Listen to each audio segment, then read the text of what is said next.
Hi guys. ඉතින් අද අපි යමු ෆිෂ් මාකට් එක බලන්න. මාත් ඉතින් මේ පළවෙනි පාර්ට් එක යන්නේ. ගිහින් බලමු එතන මොනවා වගේද කියලා. ඉතින් මුලින්ම අපි බස් එකේ නැගලා යන්න ඕන.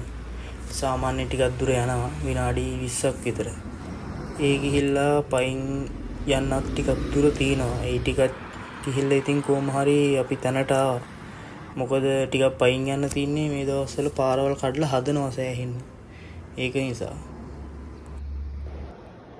ඉතින් එතන ඇතුළ මෙන්න මේ වගේ තමයි තියෙන්නේ. පුංචි පුංචි කඩවල් හැමතැනම තියෙනවා. හරියට නිකන් ලංකාවේ පොලකට ගියා වගේ තමයි.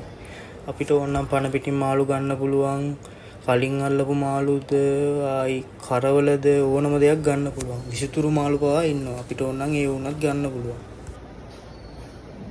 හොඳම දේ කියන්නේ මෙතන ඉන්න සමහර කට්ටියට අපිට වඩා හොඳට සිංහල පුළුවන්. ඒගොල්ලෝ සිංහලෙන් කතා කරලා බඩු ගන්න ඉන්න අරව තියනවා මේව තියනවා කියලා සිංහලෙන් අපිට කතා කරලා කියනවා. ඉතින් සමහරලාට සමහර මිනිස්සු මොන රටේද කියලා හිතා ගන්නවත් බැරි වෙන්නේ මිනිස්සු සිංහල කතා කරනවා.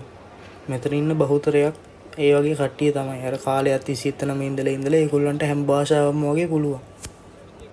ඉතින් කාට හරි මාළු කපා ගන්න ඕන නම් අතලින් සල්ලි දීලා මාළු අරන් ඇවිල්ලා මෙතෙන්ට දීලා කපා ගන්න පුළුවන්. හැබැයි ඉතින් ආයේ මේගොල්ලන්ට සල්ලි දෙන්න ඕන මාළු කපනවට නම්. ඉතින් මෙතන තමයි කරවල තියෙන්නේ. මෙතනත් සෑහෙන වර්ග ගොඩක කරවල තිබුණා. මං හිතන්නේ මං කවදාවත් දැකපු නැති જાතිය කරවල පවා මෙතන තිබුණා.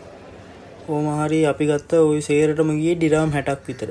ලංකාවෙන් ගත්තත් මං නම් හිතන්නේ ඒ ගානට ඒ ටික ගන්න පුළුවන් වෙයි කියලා.